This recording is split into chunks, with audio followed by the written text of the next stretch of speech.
Fala pessoal, tudo bem com vocês? Sejam muito bem-vindos a mais um episódio do DevSecOps Podcast. Eu sou Cássio Pereira. Eu sou o Marcos Santos. E eu sou o Rodrigo Balbino. Estamos no episódio 17 da terceira temporada. É episódio que não acaba mais, graças a Deus.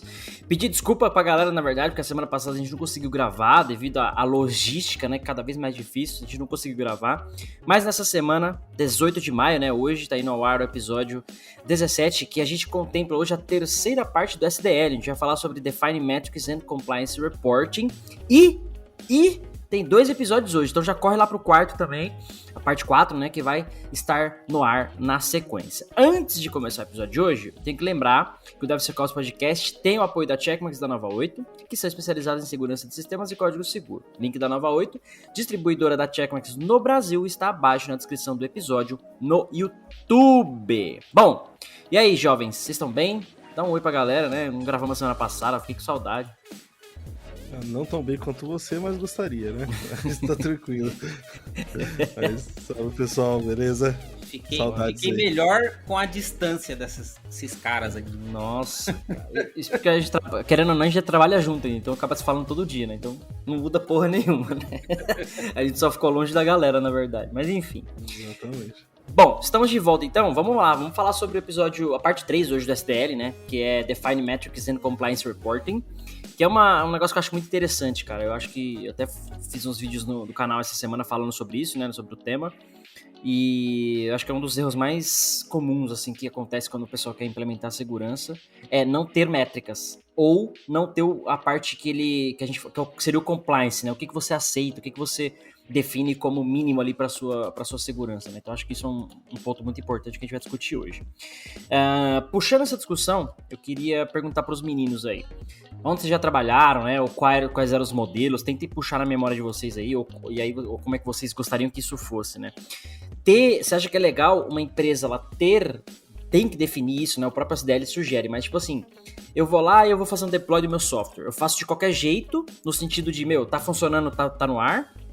Ou vocês acham que tinha que ter, por exemplo, um quality gate? Ah, não, cara, eu não vou subir se tiver X vulnerabilidades altas, ou eu não vou subir se tiver um erro assim na ferramenta tal que eu defini. Então, algumas políticas, algumas normas, né? Como é que é o passado de vocês sobre isso? Acho legal quando você fala isso, sempre vem aquela visão de qual que é o ideal e qual que é o mundo real. Então a gente sempre vê ali o ideal como a gente já ter a coisa funcionar por requisitos, né? Você não precisa ter um quality gate, security gate para conseguir andar. Só que no mundo real não funciona assim, né? Geralmente você vê que introduzir a cultura de segurança é bem difícil. Então a gente sempre tá falando sobre, tipo, quando não é pelo amor, é pela dor. Então geralmente você tem essa necessidade de você colocar alguma coisa para travar, para bloquear, para impedir que você leve seu código para frente, justamente para garantir isso, né? Isso aí, cara. Uma das coisas também que, assim, tentando puxar de memória, as 2 únicas empresas onde eu trabalhei que tinham alguma coisa relacionada a KPIs, algumas métricas de segurança, foi a minha empresa anterior e a atual da Nova 8, né? São os únicos lugares onde eu vejo realmente utilizando KPI. Teve uma outra empresa aí que deu uma passada, que a gente desligava até log, então não dá pra falar que a gente tinha alguns KPIs ou alguma coisa do gênero, né? Então, mas isso assim mesmo. Puxando de memória, os lugares que eu passei foram a última e agora, né? Boa. Realmente tive alguma coisa.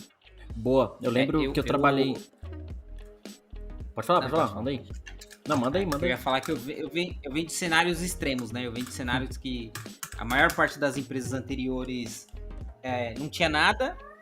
E essa eu sou a pessoa responsável por ajudar a garantir que isso aconteça. Então, eu tô vendo esses extremos. Então, eu sei, eu vim da pior forma. Então, eu sei como não fazer. Daí, estudando, né, aprendendo, eu sei como fazer. Então, eu sei o que pode ser causado se você não garantir que isso seja feito.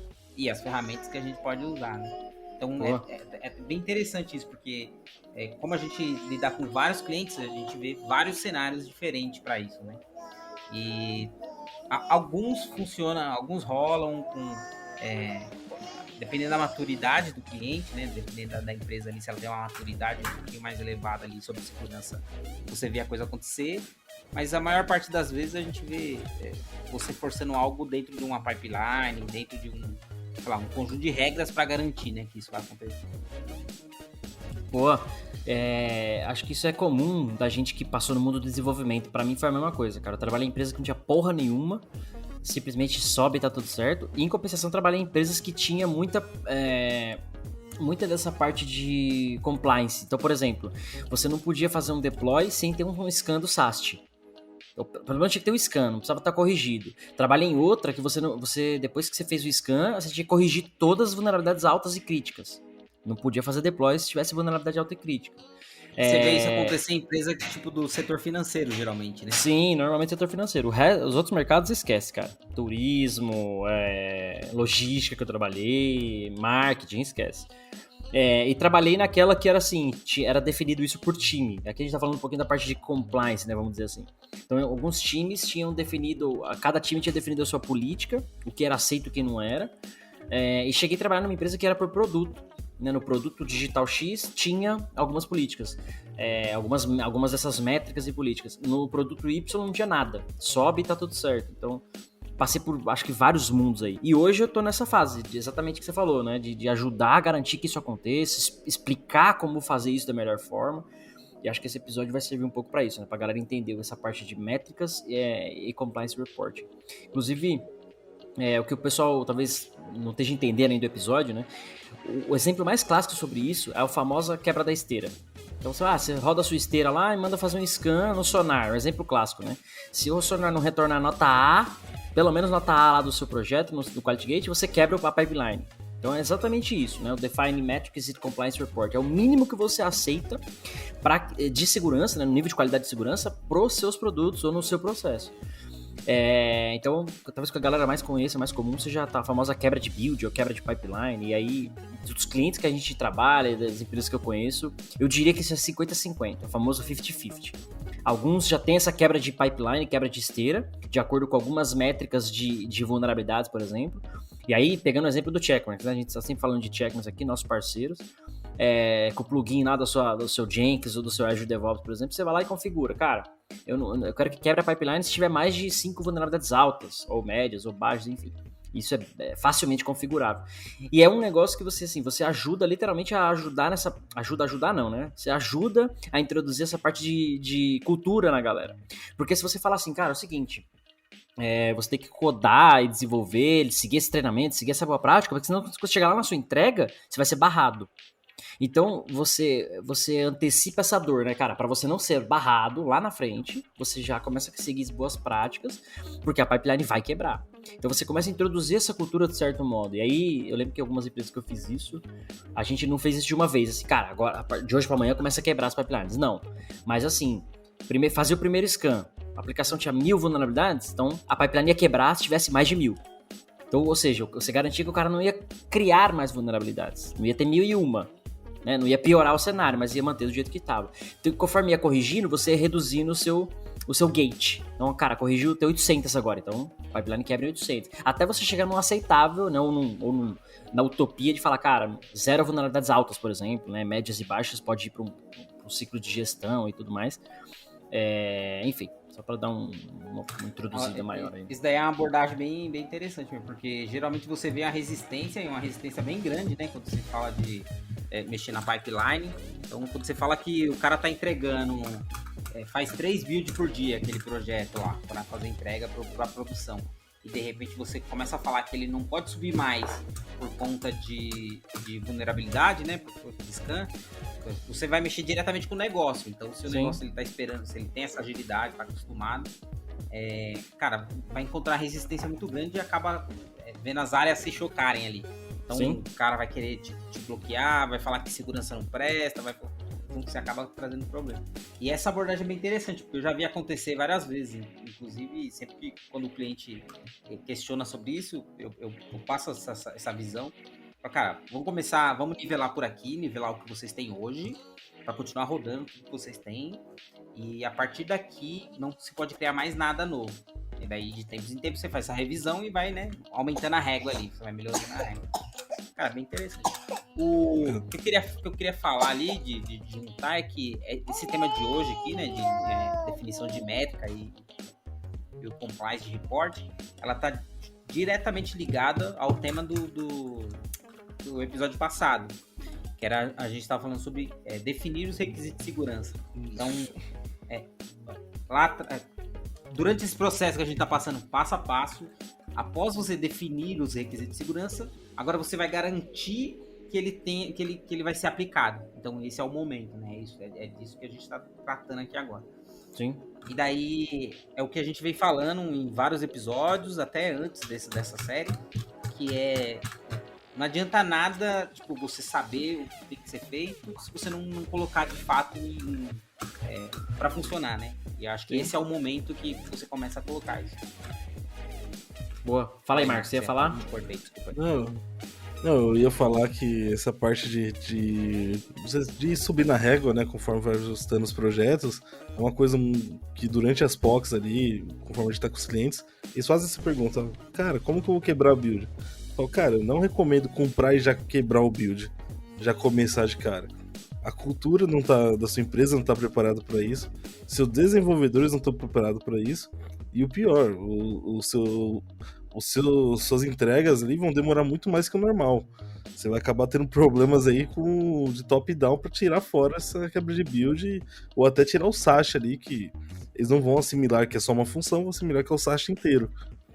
Então, toda a cultura da empresa tem que estar preparada para fazer esse tipo de ação, que é a quebra de build, né? Não adianta chegar e falar, comprei um SASH, vou quebrar o build agora. Plau. Não, tem um estudo por trás, e de pouco a pouco você começa quebrando solo e médium, depois começa quebrando high, ou vice-versa. Mas depois de um período que já tá ali, já tá rolando, você já sabe o status de cada aplicação. Boa. Fala aí, Rodrigo. Daí eu vou levantar a questão aí. Então, qual seria a melhor abordagem para a gente começar a fazer essas definições de métricas e report de compliance? Mano, é o que eu sempre falo. Aliás, até dei um spoiler um pouco antes, né? Acho que, na minha visão, a melhor abordagem de você começar a fazer isso, essa parte de compliance, de estabelecer o seu mínimo,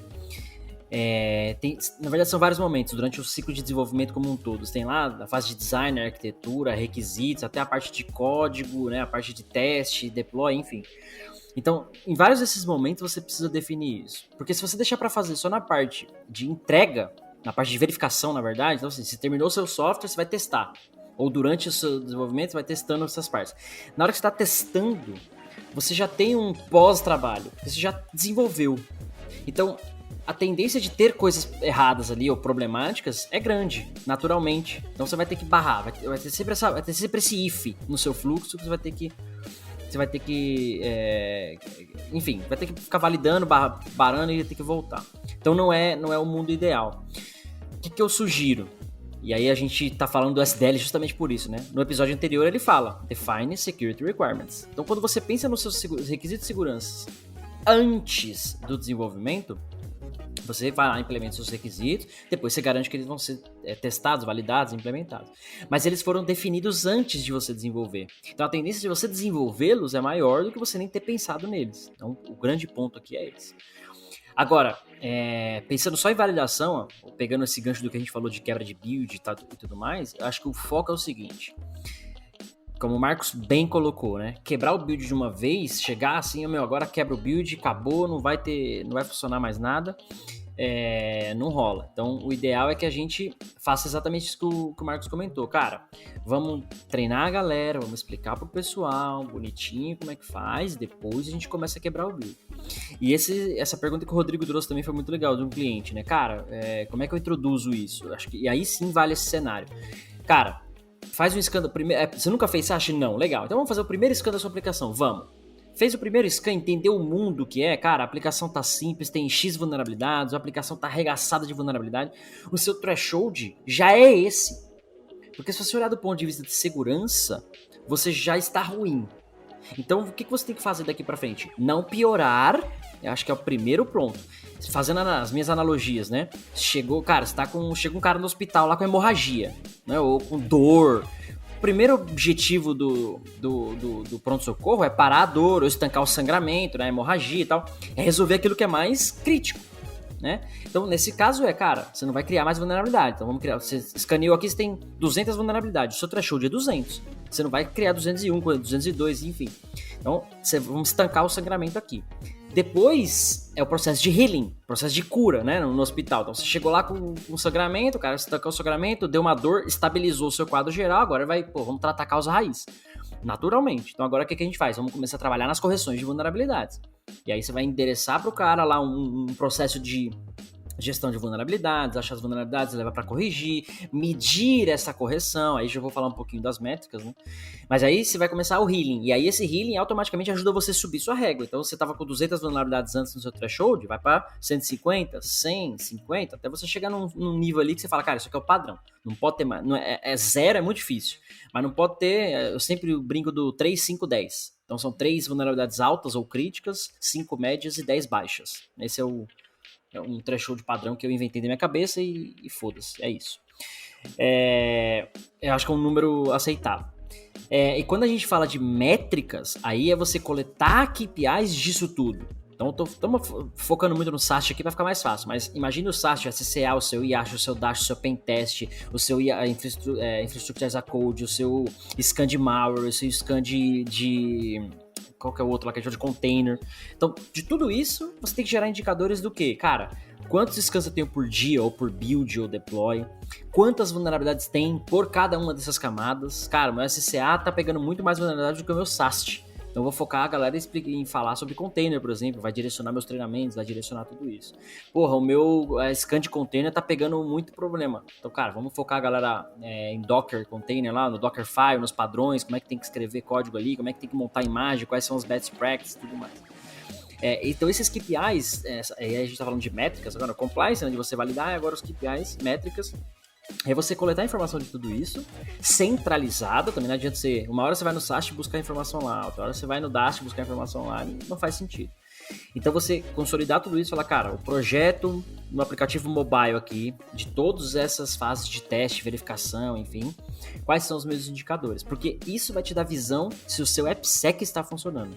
Cara, o pessoal tá fazendo threat modeling legal, porque tá implementando os requisitos de segurança e tá na hora de validar, tá tudo implementado. Pô, legal, você tem menos vulnerabilidades, menos problemas, menos correção, menos retrabalho.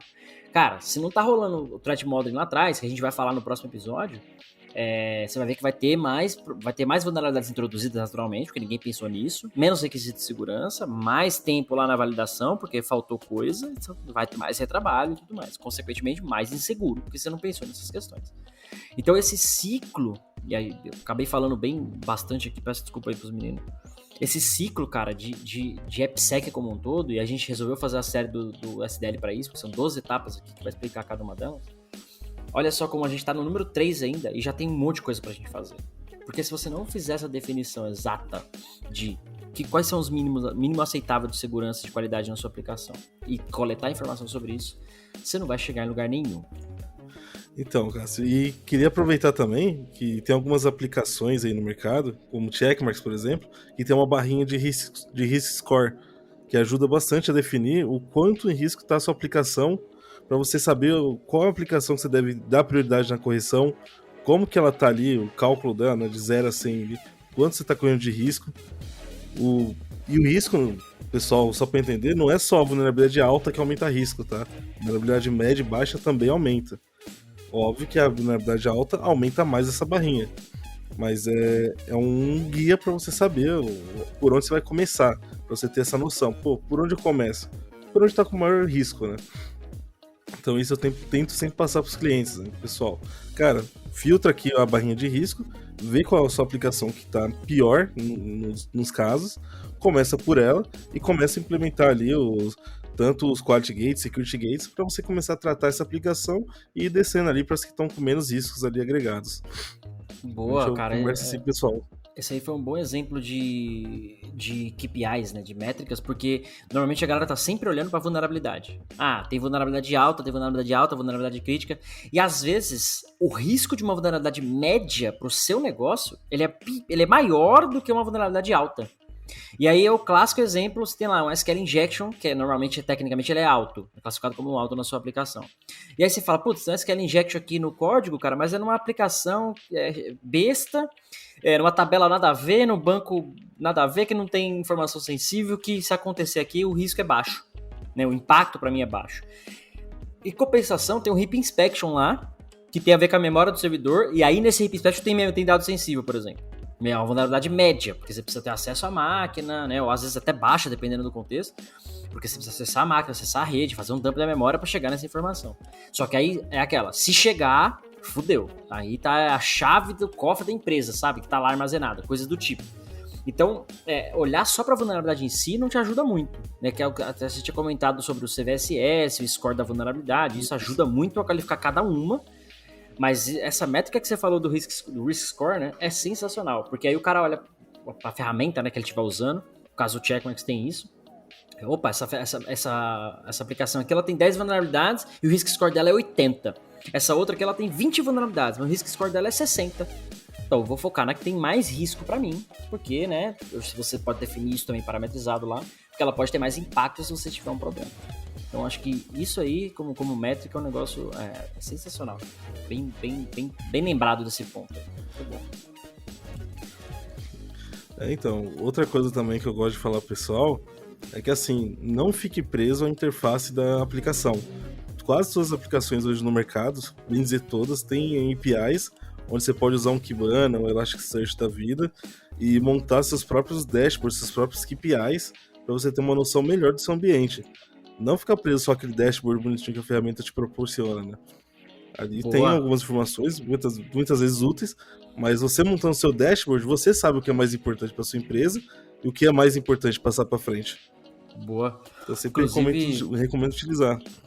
Inclusive, a gente está fazendo um trabalho legal aí com o Elasticsearch e o Checkmarx e APIs, né? Coletando informações ali do tipo, cara, você está fazendo scan da aplicação, scan, mas o número de vulnerabilidades é o mesmo. Você não está nem piorando, o que é algo bom, você não está criando vulnerabilidades novas. Por outro lado, você está corrigindo, você não está fazendo nada, você está só fazendo scan. É a mesma coisa você ir no médico toda semana e pedir fazer um exame de sangue. Aí você vai lá e faz o exame de sangue, você vai lá e faz o exame de sangue.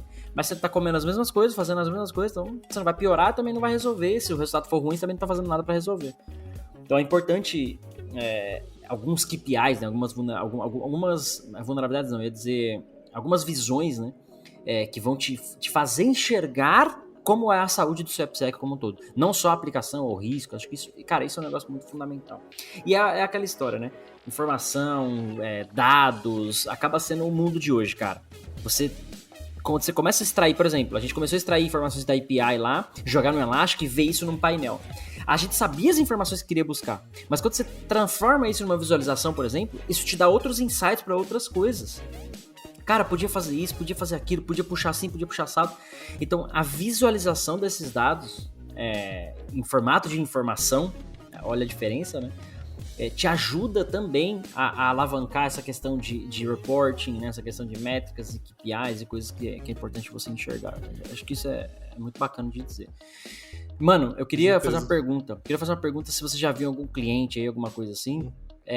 A galera tem um documento, algum padrão, alguma coisa assim que eles seguem como mínimo de segurança, por exemplo. Cara, sem isso aqui a gente não desenvolve, ou sem isso aqui a gente não segue.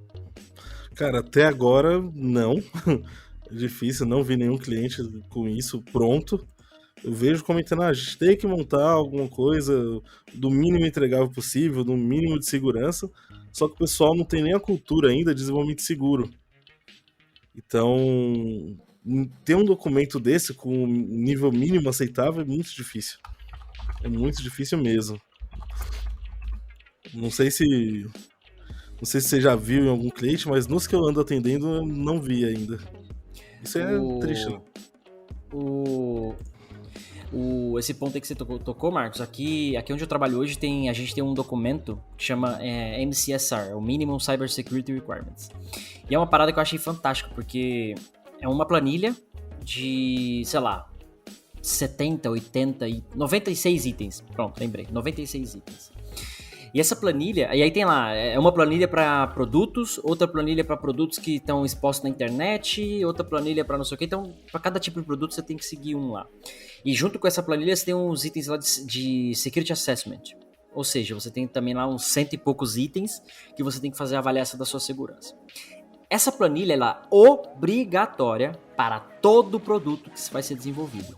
E não é uma vez. Vamos supor que você está na versão 1.0. A hora que você for fazer a 1.1, vai fazer de novo a planilha. 1.2, de novo todos os itens. Obviamente, você fez a primeira vez, a segunda você só replica, o software não muda tanto assim, e o que mudar você vai só ajustando porque você já fez essa definição. Mas é basicamente uma planilha e o nome diz isso, Minimum Cybersecurity Requirements, ou seja, é o mínimo de requisito de segurança que todo produto tem. Nada é desenvolvido sem ter isso, nada sai, nada vai para aprovação, nada chega em produção sem ter isso. A menos que o head de segurança do departamento fala assim, ok, aceito, é uma exceção por conta disso, por conta daquilo, beleza. O que é raro de acontecer. Mas tem que ter no processo, porque pode fazer parte. Então, o time vai começar a desenvolver, estou em alguns times agora que estão num projeto novo e tem time que já está em projeto versão, segunda, terceira versão. Então tem lá, cara, já fizemos uma versão anterior, agora é só refazer. Mas o projeto novo, por exemplo, o pessoal tá apanhando um pouco, porque é muito item e deixaram para fazer depois. Não começaram a fazer antes do desenvolvimento. Mas um desses itens tem que ter o threat modeling da aplicação. Então tem um monte de threat modeling, desenho de arquitetura. Outro item você não pode ter hard-coded credentials no seu código. Outro item você não, toda vez que você for usar um certificado na aplicação, o certificado tem que ser assim, assim, assado, tem que seguir esse guia, aí tem um link pro guia que já a empresa definiu. Se você for usar a conta de usuário, né, autenticação, utilize o AD, não utilize gerenciamento local próprio no seu banco de dados. Então, mano, itens com boas práticas de segurança que a empresa recomenda, não, que a empresa definiu e que vai ser seguido. Então, é definido como requisito de segurança tudo isso, né? O nome já é Minimum Cybersecurity Requirements, então é definido sobre isso. Olha só, estamos falando do item 2, e aí chega aqui no 3, é exatamente o compliance, então sem isso não rola. Todo mundo tem isso mapeado. E as métricas, porque isso tudo tem lá a planilha e alguns itens, alguns times eu tô tentando automatizar para jogar isso lá pro Azure DevOps, por exemplo. Então tem lá todos os itens, você acompanha, você tem o tracking, você tem bonitinho, tem o comentário, cara, o que foi implementado, o que não foi implementado. E, por exemplo, esse item que eu comentei, you should not have hard-coded credentials. Legal. Então o cara fez isso, o cara fala, fiz. Então eu vou lá no meu SAST, vejo se a regra disso está habilitada no scan para essa aplicação e jogo essa métrica automática no meu work item, por exemplo, no meu Azure DevOps. Então, num scan, eu consigo ver se um requisito de segurança lá atrás foi atingido durante o ciclo de desenvolvimento. Antes mesmo do cara chegar lá na validação, no teste, entendeu? Porque todo dia ele está fazendo commit, todo mundo está fazendo pull request, eu posso fazer o scan do código dele. Então, olha como é a questão de você linkar todos os itens. E, de novo, fazer um parênteses aqui, né? Essa série da SDL a gente tá fazendo justamente por isso, cara. Porque aqui você liga todos os pontos de como fazer segurança de software, né? Então, olha só como é que você liga todos os itens numa etapa, por exemplo. Né? Num item de segurança, eu já tô falando aqui de métrica, de compliance, do próprio threat modeling, de outras, de SAST, que a gente vai falar ainda aqui nos episódios. Enfim, é uma série de coisas que você consegue automatizar. E o mais importante, isso é uma política da empresa global, mano. Tem lá o mínimo de segurança. Nenhum produto é desenvolvido. A empresa dizendo o seguinte, olha, gente, a gente não abre mão disso. Nossos produtos têm que ter qualidade e segurança. A gente vende software, a gente implementa software em usina, em navio, em avião, em barco, em coisa que só mata gente, só se der merda. Então não tem como abrir mão. É simples assim. Aqui, provavelmente você já está fazendo um 80% do esforço que você deveria ter feito ali com segurança. Então... Exato, é tanto que a gente, só fazendo um adendo aí, a gente tem o MCSR 1.0, a gente já está fazendo o 2.0, que são esses mesmos, aumentou um pouco a quantidade de itens, só que eles estão de acordo agora com uma certificação, o IEC, não sei o que lá, esqueci o número lá, mas é 62443, uma coisa assim, como se fosse o ISO 27 alguma coisa. Então, por quê? Agora o nosso mínimo já está em acordo com a certificação, ou seja, os nossos produtos já podem ser certificados de acordo internacional, tal, porque a gente já está definindo que nenhum produto vai ser feito sem isso. Então, cara, e aí olha que legal, quando todo mundo entende isso, é uma regra global, todo mundo tem que seguir, não tem, não vou fazer, é muito raro. Funciona a parada. E é o que eu sempre falo aqui, aí muita galera do Ágil, a galera vai morrer. O Álvaro, que gravou com a gente o episódio lá do Ágil, lembra? Ele adora os memes sobre Ágil. A galera que é ágil odeia isso, porque é um bagulho top-down. E o top-down atrapalha a sua agilidade normalmente. Cara, tem que ter aqui os 100 e poucos itens da planilha. Tem que ter, não tem escapatória. Então, se o time ele é organizado, ele pensa nisso, ele tem cultura, como é o caso de muitos aqui, cara, durante o ciclo de desenvolvimento deles, né, cada sprint vai colocando um item, 2, 3, 4, bonitinho. Porque tem item que você faz no começo, tem item que você faz no final, normal. O time que tá nem aí, deixa pra fazer isso depois, na hora que chegar que ele tem que fazer o release, ele se ferrou, porque ele tem um monte de coisa pra fazer que ele não deu atenção antes. Então, assim, hard-coded credentials. Se todos os devs do time sabem sobre isso, o cara falou, opa, não vou criar um hard-coded credentials. Threat modeling, se o cara sabe sobre isso, ele não vai perder tempo depois tirando isso, fazendo refactor, entendeu? Uma coisa legal que eu vi aqui, inclusive, que é legal passar pro pessoal, é essa questão de KPIs. A galera tem uma demanda aqui de você coletar KPIs no nível global para todas as squads, todos os times, todos os produtos, acerca de vários itens. Um desses KPIs, né? Quantos requisitos de segurança são definidos e não são aplicados no desenvolvimento? Tipo assim, porque a gente tem um fluxo, uma das etapas aqui do MCSR, por exemplo, é definir requisitos de segurança. Então, vai começar um projeto, os caras definem os requisitos de segurança. E aí depois fala, cara, beleza, desses requisitos, quantos a gente não fez? O porquê não fez? O que tá acontecendo? Hoje a gente não tem essa visibilidade, a gente tá buscando por isso, é um negócio importante. E pegando, lembrei o que eu ia falar, esse gancho que você falou do retrabalho e tudo mais, essa semana mesmo eu tive um review, né, numa aplicação, e uma das vulnerabilidades que o cara tinha era assim, ó, ele tinha uma funcionalidade lá de trocar a senha. Então você tá logado no sistema, você vai lá e trocar minha senha. Na funcionalidade, você chegava na tela, já era pedir a nova senha, os dois campos, né, nova senha, confirmação e ok. E tipo assim, uma parada simples, tipo, mano, uma das políticas que tem aqui vai trocar a senha? Então pede a senha atual. Pra você garantir que o cara que tá logado, o cara que tá fazendo isso, ele é pelo menos o conhecedor daquela informação, ele é aquele usuário mesmo, algo do tipo, né? E não tinha isso. E aí o cara ficou teimando, mas pra quê? O cara já tá logado. Falei, mano, mas você pode ter um outro problema, inclusive já tinha sido mapeado nessa mesma aplicação, o cara desloga, faz logout e você continua logado, na verdade. O banco de dados, a aplicação não mata a sessão. Ou seja, qualquer um podia entrar na aplicação, trocar a senha e enfim. E aí eu falei, cara, mas já tem um problema assim, por isso que tem que ter essa funcionalidade. Tem que garantir que o cara que tá aqui... Ah, mas e se vazou a senha? Eu falei, mas aí é outro problema, é outra camada de segurança. A gente tá colocando uma camada na aplicação, que é pedir a senha atual do cara. Além de... Ou você não quer pôr a senha atual? Beleza, então arruma lá o problema de sessão, porque se eu deslogo da aplicação, eu consigo logar de novo sem ter nem usuário nem nada. Só revalide sua sessão. Mas assim, demorou pra cair na ficha do dev, tipo, mano, puta, verdade, é importante eu pedir a senha atual do cara antes de pedir pra ele trocar a senha, sabe? Qualquer aplicativo de banco hoje faz isso, qualquer sistema trouxa faz isso, sabe? Tava com saudade, mas acabou. Chegamos ao fim.